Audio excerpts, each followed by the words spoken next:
Hello student, today I will explain the new chapter gravitation. First introduction. तुम्हाला सर्वांना gravitation या चॅप्टरमध्ये काय होतं एक्झॅक्टली माहिती आहे. तुम्ही 5th standard to 10th standard gravitation chapter बघितलेला असेल. त्यामध्ये सगळ्यात महत्त्वाचं काय तर न्यूटन्स या सायंटिस्टने जे लॉ सांगितले होते ते मोस्ट इम्पॉर्टंट. मग न्यूटनचे फर्स्ट लॉ असेल, न्यूटनचा सेकंड लॉ असेल, न्यूटनचा थर्ड लॉ असेल. त्यामध्ये Newton's second law and Newton's third law. त्यामध्ये Newton's second law it is most important. काय सांगितलं होतं Newton second law? Force is equal to mass into acceleration. आणि न्यूटन्स थर्ड लॉ काय असतो? Reaction there is equal and opposite reaction. पण ज्या ठिकाणी आपण जो काही लॉ यूज करत असतो न्यूटनचा, हा मोस्टली सेकंड लॉ यूज करत असतो. नाव what is mean by gravitation? मग ग्रॅव्हिटेशन एक्झॅक्टली कशाला म्हणायचं आहे?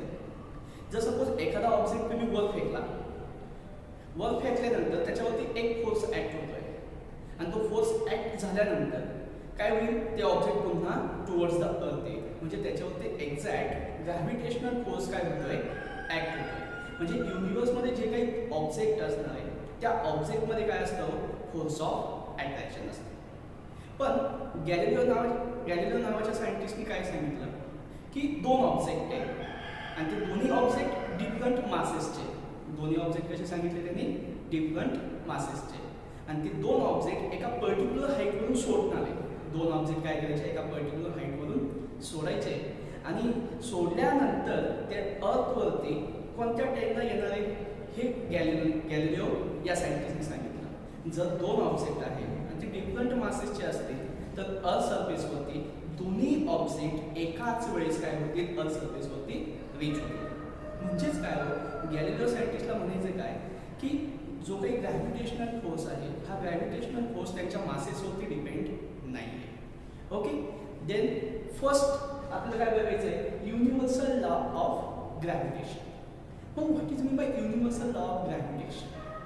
मग न्यूटन्सनी हा लॉ एक्सप्लेन केला आहे. न्यूटन्सचं काय म्हणणं आहे की या लॉमध्ये दोन ऑब्जेक्ट जर तुम्ही घेतले तर दोन्ही ऑब्जेक्टमध्ये काय घडतंय? फोर्स ऑफ अट्रॅक्शन घडतंय. मग ते काय एक्झॅक्टलीचं एक्सप्रेशन काय असेल, त्याचे एसआय युनिट काय असेल, त्याचे डायमेन्शन्स काय असतील, त्याची व्हॅल्यू काय असणार आहे हे या लॉमध्ये काय सांगितलं आहे? न्यूटननी एक्सप्लेन केलं आहे. ओके, मग तत्पूर्वी आपण काय बघूया? Centripetal acceleration of moon. मग ह्या पॉईंटमध्ये सेंट्रिपिटल ॲक्सेलरेशन ऑफ मून त्यांनी सांगितलं आहे आणि ते किती असतं? 0.0027 मीटर पर सेकंड स्क्वेअर. त्या मूनसाठी आपण त्यांनी काय फाइंड आउट केलं? Centripetal acceleration. मग सेंट्रिपिटल ॲक्सेलरेशन कसं फाइंड आउट केलं तर त्या ठिकाणी काय घेतलं त्यांनी? सेंट्रिपिटल फोर्सचं इक्वेशन घेतलं आणि ते सेंट्रिपिटल फोर्सचं इक्वेशन माहिती आहे? Centripetal force is equal to mr omega square. हे काय सेंट्रिपिटल फोर्सचं इक्वेशन आहे. ओके, मग according to Newton's second law F is equal to mass into acceleration. F is equal to mass into acceleration. मग काय करायचं? ही दोन इक्वेशन तुम्हाला कम्पेअर करायचे. जर ही दोन इक्वेशन तुम्ही कम्पेअर केली तर काय मिळेल? therefore mass into acceleration is equal to mr omega square.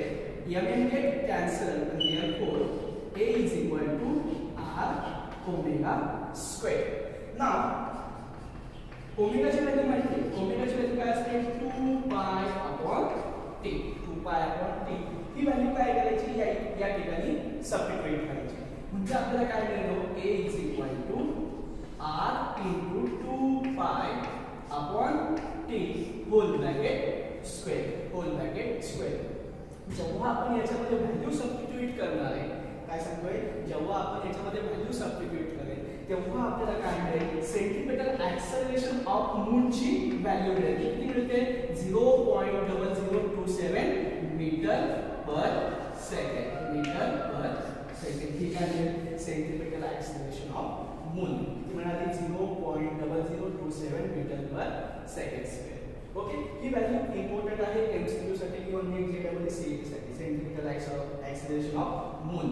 मग या ठिकाणी बघा, आपण आता आपल्या मेन लॉ कडे येऊया. मेन लॉ काय? आपला युनिव्हर्सल लॉ ऑफ ग्रॅव्हिटेशन. मग न्यूटनने काय ऑब्जेक्ट कन्सिडर केले. न्यूटनने काय केले, दोन ऑब्जेक्ट कन्सिडर केले. याला ऑब्जेक्ट नंबर 1, या ऑब्जेक्ट साठी काहीतरी मास कन्सिडर करूया. मास m1 आणि मास m2 आणि ह्या दोन मासेस मधलं डिस्टन्स हे कन्सिडर करूया r. या दोन मासेस मधलं डिस्टन्स किती कन्सिडर करूया, r डिस्टन्स कन्सिडर करूया. ओके. मग या ठिकाणी बघा दोन ऑब्जेक्ट घेतले. ह्या दोन ऑब्जेक्ट मध्ये काहीतरी काय असेल, फोर्स ऑफ अट्रॅक्शन असेल. या दोन मासेस मध्ये काय असेल, काहीतरी फोर्स ऑफ अट्रॅक्शन असेल. म्हणजेच काय, हा m1 काय करेल, या m2 ला अट्रॅक्ट करण्याचा प्रयत्न करेल आणि हा m2 काय करेल, या m1 ला अट्रॅक्ट करण्याचा प्रयत्न करेल. म्हणजे या ठिकाणी काय असेल, फोर्स ऑफ अट्रॅक्शन असेल. मग हा m1 जेवढा m2 वरती फोर्स ऍक्ट करणार आहे तेवढाच फोर्स हा m2 काय करेल, या m1 वरती ऍक्ट करेल. म्हणजे या ठिकाणी जो काही फोर्स असेल त्या फोर्सचं मॅग्निट्यूड हे कसं असणार आहे, सेम असेल. परंतु या फोर्सची जी डायरेक्शन असेल ही कशी असेल, अपोजिट असेल. या ठिकाणी जो काही फोर्सची डायरेक्शन असेल ही कशी असेल, अपोजिट असेल. मग न्यूटनने काय सांगितलं की force is directly proportional to m1 m2. या force is directly proportional to m1 m2. मग डायरेक्टली प्रोपोर्शनल साइन म्हणजे काय, तर या ठिकाणी बघा मास आणि फोर्स या दोन क्वांटिटी आहेत. या दोन्ही क्वांटिटी एकतर काय होतील, इन्क्रीज होतील नाहीतर डिक्रीज होतील.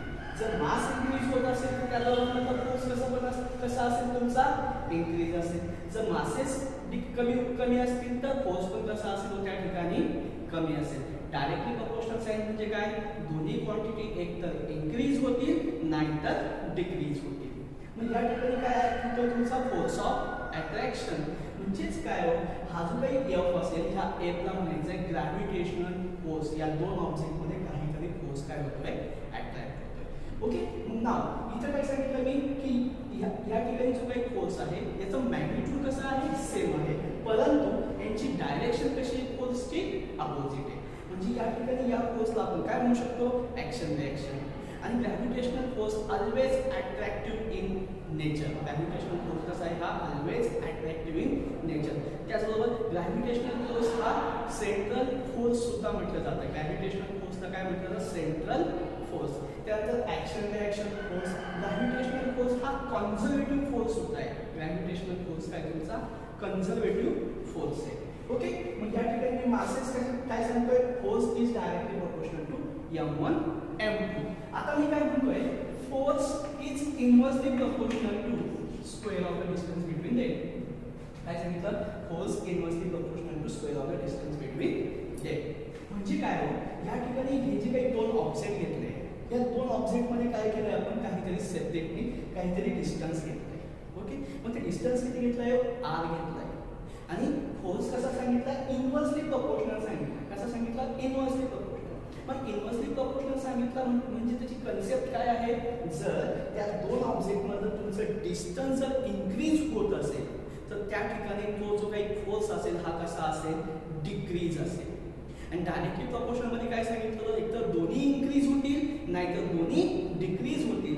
परंतु इनव्हर्सली प्रोपोर्शनल मध्ये तसं नाही. इनव्हर्सली प्रोपोर्शनल मध्ये काय सांगायचं आपल्याला, जर डिस्टन्स इन्क्रीज होत असेल तर फोर्स काय होईल तुमचा, डिक्रीज होईल. आणि जर डिस्टन्स कमी होत असेल तर फोर्स पण काय होईल तुमचा, इन्क्रीज होईल.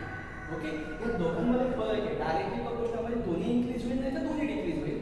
इनव्हर्सली प्रोपोर्शनल मध्ये एक क्वांटिटी इन्क्रीज होते, दुसरी क्वांटिटी डिक्रीज होते. जर एक क्वांटिटी डिक्रीज होत असेल तर दुसरी क्वांटिटी काय होईल तुमची, इन्क्रीज होईल. ही इनव्हर्सली प्रोपोर्शनलची कन्सेप्ट आहे. ओके. मग आता हे दोन इक्वेशन मिळाले आपल्याला. हे दोन इक्वेशन मिळाले. हे F is proportional to m1 into F inversely proportional to 1/r².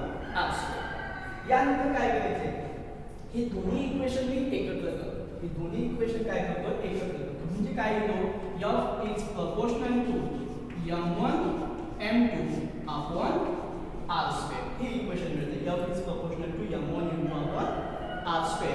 आता हे जे काही प्रोपोर्शनल साइन आहे, हे प्रोपोर्शनल साइन मी काय करतोय, रिमूव्ह करतोय. मग रिमूव्ह केल्यानंतर ते काय होईल, F is equal to capital G. F is equal to capital G m1 m2 upon r². हा काय मिळाला, ग्रॅव्हिटेशनल फोर्स मिळाला. हा काय मिळाला तुम्हाला, ग्रॅव्हिटेशनल फोर्स. मग हा जर तुम्हाला ग्रॅव्हिटेशनल फोर्स मिळाला, हा जी म्हणजे काय, तर इथं लिहिलंय जी म्हणजे काय, युनिव्हर्सल लॉ ऑफ ग्रॅव्हिटेशन. मग या ठिकाणी या जीला काय म्हणायचं आहे, युनिव्हर्सल लॉ ऑफ ग्रॅव्हिटेशन किंवा युनिव्हर्सल ग्रॅव्हिटेशनल कॉन्स्टंट किंवा काय म्हणायचं, युनिव्हर्सल ग्रॅव्हिटेशनल कॉन्स्टंट म्हणजे काय, तुमचा हा जी आहे. मग या जीच्या अक्षराने काय करायचं, आता आपल्याला इक्वेशन राईट करायचं आहे. मग या जी साठी इक्वेशन तुम्हाला राईट करायचं, कसं राईट करता येईल, therefore g is equal to, हा r² आहे, या f ला काय होईल, मल्टिप्लाय होईल, म्हणजे काय येतो f r² अपॉन आणि m1 m2 काय होतील, डिवाइड होईल, m1 m2 काय होतील, डिवाइड होईल. म्हणजे हे काय झालं तुम्हाला, युनिव्हर्सल लॉ ऑफ ग्रॅव्हिटेशन साठी त्याचं इक्वेशन मिळालं. हा जी काय, युनिव्हर्सल लॉ ऑफ ग्रॅव्हिटेशन किंवा युनिव्हर्सल ग्रॅव्हिटेशनल कॉन्स्टंट. ओके, मग युनिव्हर्सल ग्रॅव्हिटेशनल कॉन्स्टंट या जी ची एक पर्टिक्युलर व्हॅल्यू असते आणि ह्या जी ची एक पर्टिक्युलर व्हॅल्यू काय असते, g is equal to 6.67 into 10⁻11 newton metre square per kg square. ही कोणाची व्हॅल्यू मिळाली, जी ची व्हॅल्यू मिळाली. युनिव्हर्सल ग्रॅव्हिटेशनल कॉन्स्टंट ची व्हॅल्यू मिळाली 6.67 into 10⁻11 newton metre square per kg square. पण याचं एसआय युनिट सांगायचं, याचं काय सांगायचं आपल्याला, एसआय युनिट. मग एसआय युनिट काय सांगता येईल, ही इक्वेशन इथं मिळाले, इथे पण मी काय दिलंय, एसआय युनिट लिहिलंय. मग फोर्स म्हणजे काय हो, न्यूटन. फोर्स म्हणजे काय तुमचं, न्यूटन. त्यानंतर आर, आर म्हणजे काय हो, डिस्टन्स आहे. डिस्टन्स कशामध्ये मेजर करतो, मीटर मध्ये. म्हणजेच काय हो इथे, मीटर स्क्वेअर. म्हणजे काय, मीटर स्क्वेअर अपॉन किती मासेस आहे, 2 मासेस आहे आणि त्याचं मल्टिप्लिकेशन म्हणजे काय येतो, केजी स्क्वेअर. काय, केजी स्क्वेअर. म्हणजे एसआय युनिट काय मिळालं, युनिव्हर्सल ग्रॅव्हिटेशनल कॉन्स्टंट साठी Newton metre square per kg square. जर तुम्हाला विचारलं केलं सीजीएस युनिट, जर तुम्हाला विचारलं सीजीएस युनिट, मग याचं फक्त काय करायचं, एसआय मधून सीजीएस मध्ये कन्वर्ट करायचं. न्यूटनचं सीजीएस मध्ये काय असेल, डाई. मीटरचं काय असेल, सेंटीमीटर स्क्वेअर. आणि केजीचं किती असेल तुमचं, ग्रॅम स्क्वेअर. केजीचं किती असेल तुमचं, ग्रॅम स्क्वेअर. म्हणजे dyne centimetre square per gram square. Okay, ही सीजीएस युनिट, हे तुमचं काय, एसआय युनिट. यानंतर आपल्याला सांगता काय येतं, डायमेन्शन्स. पण डायमेन्शन्स कसे सांगायचे ते एकदा लक्षात घ्या. युनिव्हर्सल ग्रॅव्हिटेशनल कॉन्स्टंटचे काय सांगायचे आहे, डायमेन्शन सांगायचे. डायमेन्शन सांगायचे असतील तर हा फॉर्म्युला काय करा इथे यूज करा. मग फोर्स म्हणजे काय होतं तुमचं, मास इनटू ऍक्सेलरेशन. फोर्स म्हणजे काय तुमचं, मास इनटू ऍक्सेलरेशन. त्यानंतर r स्क्वेअर अपॉन काय हो, केजी स्क्वेअर. म्हणजे किती मासेस आहे, m1 m2. इथला एक मास, इथला एक मास काय झाला तुमचा, कॅन्सल झाला. मग आता फक्त काय हो, a into r square upon m. म्हणजेच काय हो, मास राहिला त्या ठिकाणी.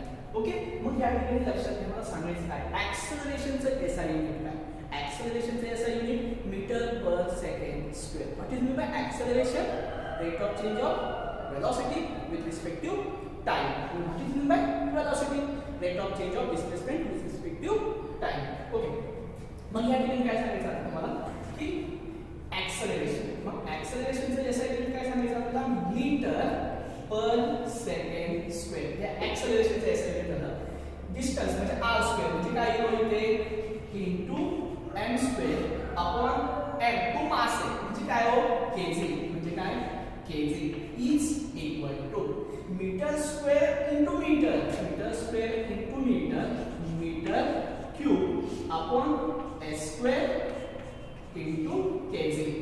आता या फॉर्म मध्ये आपल्याला काय करायचं आहे, आता डायमेन्शन्स राईट करायचे. मग डायमेन्शन्स राईट करत असताना आपल्याला माहिती आहे लेंथ, मास आणि टाइम. लेंथ, मास आणि टाइम या फॉर्म मध्ये नोट करायचे. मग लेंथ कशामध्ये आहे, मीटर मध्ये. किती आहे, या मीटरचा पॉवर किती आहे, 3 आहे. या मीटरचा पॉवर किती तुमचा, 3 आहे. म्हणजे ह्या लेंथच्या डोक्यावरती किती लिहिणार, 3. या लेंथच्या डोक्यावरती किती लिहायचे, 3. त्यानंतर बघा इथे केजी आहे. केजी म्हणजे काय हो, मास. इथे आहे का मास, आहे. मग इथे केजी किती आहे, एकच आहे. इथे केजी किती आहे, एकच आहे.